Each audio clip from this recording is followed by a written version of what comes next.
Hello, welcome. Hi, this is like my first actual video of me farming. I know. It's like a world record. I don't know what I'm going off about, but whatever. First thing I want to point out is sometimes there is a champ over there. So I recommend you just take a quick glance at it, smash through the thing if you're a whirlwind barb. But yeah, this is hopefully going to give any whirlwind barbs or anyone, I don't really care, whoever watches it, if you want to do some sort of farming route. It's pretty common knowledge as far as Act 3 goes, but some people might not know it, and I'm going to do it either way because I've never done this.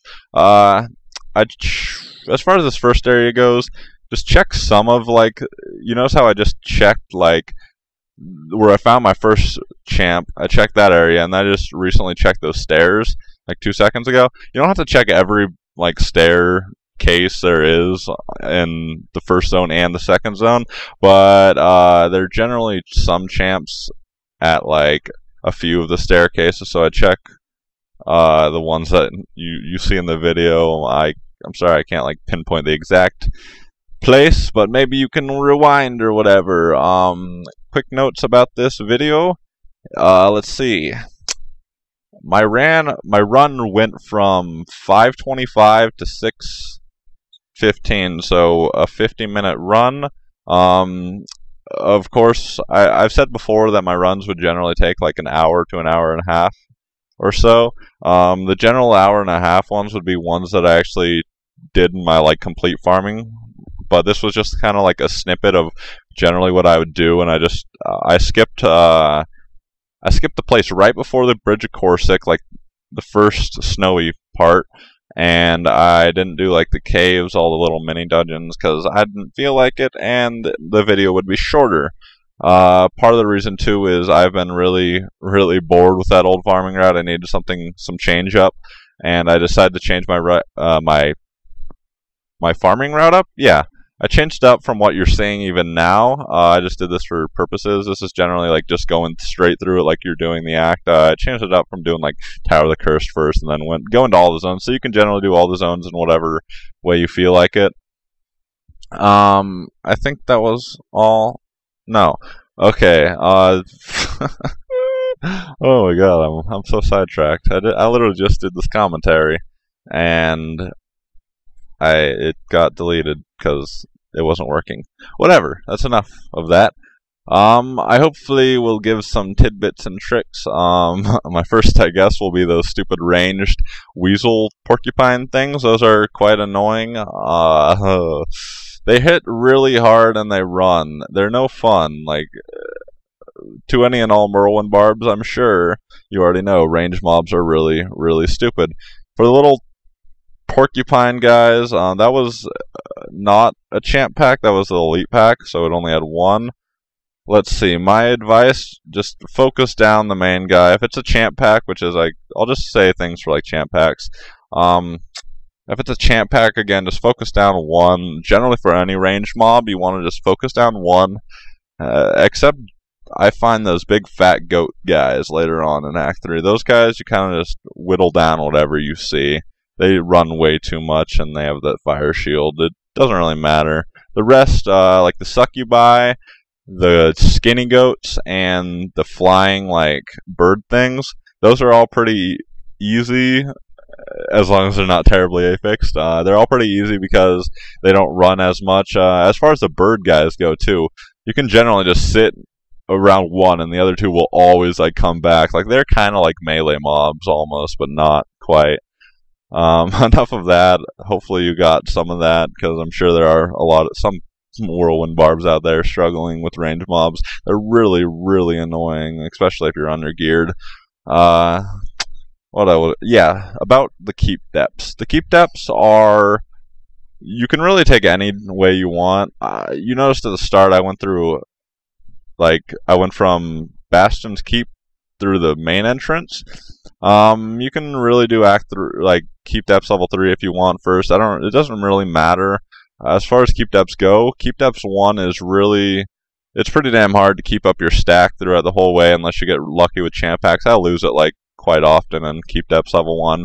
But with keep depths level 2 and 3, it's really easy to keep it up. And depths level 3 too, there's guaranteed 2 champ packs, I believe, and often there are 3, so that's some snippets about that. Keep depths 1 and 2 often have like 4 or 5 or something, so that's that. And Keep Depths Level 2 also has always a Resplendent chest for anyone looking, because they don't often give good things, but sometimes they do. It's all about chances. And the reason I teleported and did Keep Depths 3 and went back and killed that same champ was because I didn't want to, like, get angry at it. I was just going to, like, you know what, I'm going to go kill some other things. And now we're in the Bridge of Corsic and the Fields of Misery. You'll notice in a second that little cave right there.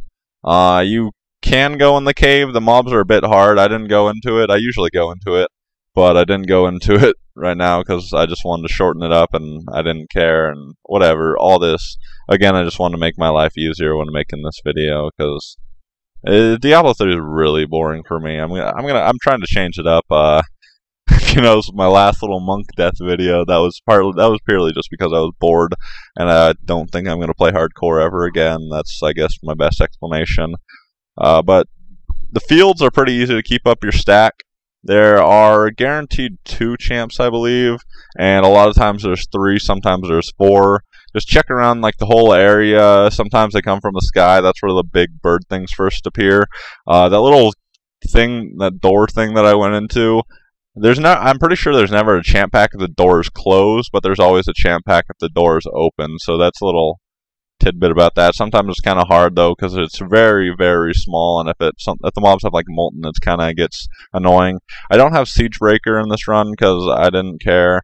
I recommend you do at least do Siege Breaker. I used to do Gom too.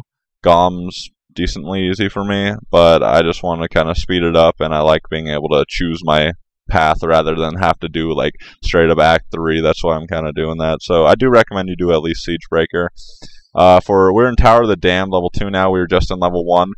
There's guaranteed 1 champ pack. There's almost always 2 though, and there's a lot of times 3. It's a good place to keep up your stacks too. You pop it right at the beginning. You can teleport there or whatever. It's pretty damn easy. If you take the route I went, I went left of the little waypoint. That's what I like to do because there's always like a champ right around there, and it's pretty easy to. After you kill that, it's not hard to like just run around to the exit to level 2 or whatever. I do recommend you kill a pack of champs right at the start or the entrance to level 2 because you can keep it up usually for Tower level 2. And for this part, Heart of the Dam, this is where you would first fight Sedea and first kill the first heart. But again, I skipped all that. That's why I lost my stacks. There are usually 2 to 3 champs in here, and you see me killing that goblin now. I ran it up the stairs because I've lost multiple goblins to it running down the stairs and then getting stuck on the entrance, and I couldn't kill it. And I've also accidentally clicked on the entrance, so that sucked. As far as like running down this big spiral to hell, it's basically what it is. You just run down a spiral. It's not my favorite part. Look at me dying to trash mobs after the elite's dead. Oh yeah. Just opening my bag just reminded me. On top of, I need Zerk to kill goblins, so I recommend you pop Zerk on goblins. They drop really good shit.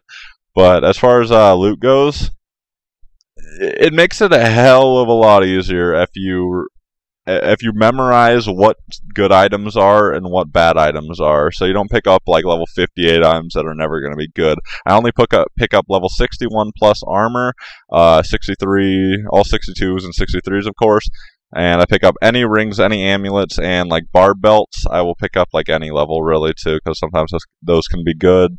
Any tokens of scoundrel, whatever, but generally just armor 61 plus. You can do 60, it doesn't really matter. I just choose to do what I do.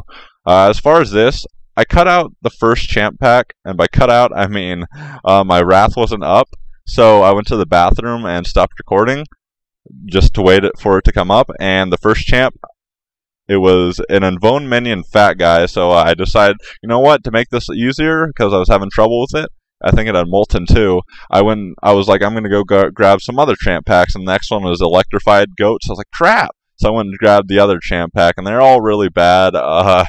And I forgot to record, so after the first champ pack died, or the first Invone minion guy died, I was like, oh crap, I wasn't recording, so I had to record, and that's why one was dead. Ah, screen is going black on me. We're almost done, though. We're almost to Azmodan. Ah, the hell. Everything went wrong because I haven't touched my computer forever. I need my Zerk for Azmodan, so you see me wait. I recommend, unless you're really geared to have Zerk for Azmodan. He can be kind of hard if you don't kill him fast enough, because once he gets 3 black pools, it kind of ticks pretty hard. I think that's all I really have to say about everything. I'm trying to think if there's anything else. I guess just do what other people do. I don't know. I don't know what I'm going off about. I do hope this has helped in some way, though. I guess, yeah, so enjoy the run, something, blah, blah, blah, doing stuff.